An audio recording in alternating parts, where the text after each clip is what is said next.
Hey, how you all doing? I wanted to show you some project we're working on here at the Pembroke household. It's a composting garden. And the reason I'm showing you that is because I'm in the middle of, okay, got a little walk here. I got this project going on too. What does this you say? These are new baseboards in the house. And I mentioned it to you because I'm using all these tools and having to do all this math. You know that angle, right? You use this to draw a straight line. You do that, you kind of do that thing, see that? Okay. All right, so I'm telling you this because I have a math lesson for you, and it's kind of a real world math situation. And all right, so just showing you some things that are going on that use real world math and real examples of strategies. And I wanted to talk to you a little bit about a multiplication strategy and a thinking strategy. And here it is. I'm going to tell you this. You're going to, let's say that you say maybe it's a Sophia or a person who has a name is multiplying two numbers. You see that okay? And those two numbers, one of the numbers you're multiplying is 165. Okay. The other number you're multiplying that by, we don't know what it is. You have to figure out what it is. So let's call that number X. No, let's not. Let's call that number P.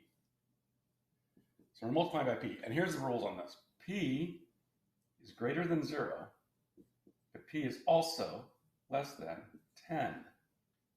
Okay? So it's a single digit number that P is following that category. Okay? But here's the strategy. Here's the thing you got to think about. Here's the puzzle, if you will. The puzzle is, let's say that the answer to this multiplication problem has a 5. The answer has a 5. Okay? Factors, products, the product, the answer has a 5 in the ones position. Got it? So if that's true, then what must P be to make that happen? Now here's where knowing your math facts, your math facts is 2s through 9s, like that, like I've been harping on you all year long, makes a huge difference. Now you're going to think to yourself, well, what do I multiply that 5 by? Just ignore the 16 for this part, right? The 160 rather. P times 5 gets me an answer such that there's a 5 in the ones. Okay, so what times 5? What times 5 gets me a 5? Well, 5 times 9 is 45. Agreed? 5 times what else gets me a 5 in the one spot? There's a 5. 5 times 5 is 25. Gets me a 5. Right? Greater than 0. So that's a 1. It could be a 1 because 1 times 5 equals 5.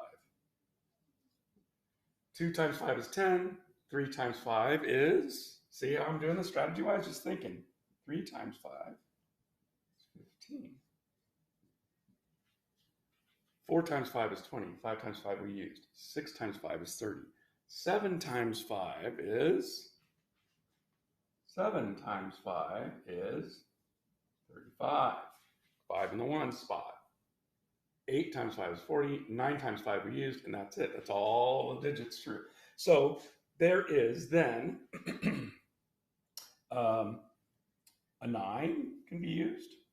A 5 can be used, a 1 can be used, a 3 can be used, a 7 can be used. All of those make this true, such that if P is any of those numbers, we get a 5 in our ones in our product. Got it? So that's the strategy. Now, not all of these types of problems would have that many potential answers. So for example, let me get a wipey here. Hold on. For example, let's say that we have a different person with a different style of problem or numbers, okay? And let's say that let's say it's I say I'm making it up right now. So 973. No, let's make it 74. And it's the same thing. What is P if you get a 0 in the ones? But again, same thing. P is greater than 1, but less than 10. So it's single digits 2. So let's just do it. What if we just work our way up? Okay. I'm sorry, it's greater than 0. I said greater than 1. Greater than 0.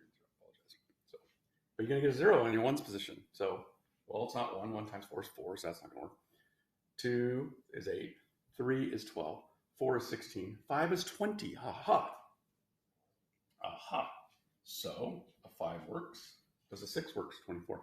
7, 20, 8, 32, 9, 36. And that's it. So the only thing that works for P in this case is a 5 to get a 0 in the one spot. Okay. So that's kind of it. No big deal, but it goes back to prove that if you know your math facts, then all of this is far easier. But now you've got the style of problem. You're going to see this kind of thing come up throughout your mathematical career. You're going to have to problem solve. And also know that in this style of problem, there can be more than one answer, right? Okay. So now I'm going to finish this, and you're going to take a little quiz on this. You're going to probably need paper and pencil to work out the answers because you have to solve the whole answer too. Because at the end of the day, what we're probably going to say to you is like, let's say that whatever P is, and let's say that you finally resolve P is 3. Now you're going to go ahead and solve that. And remember our different methods.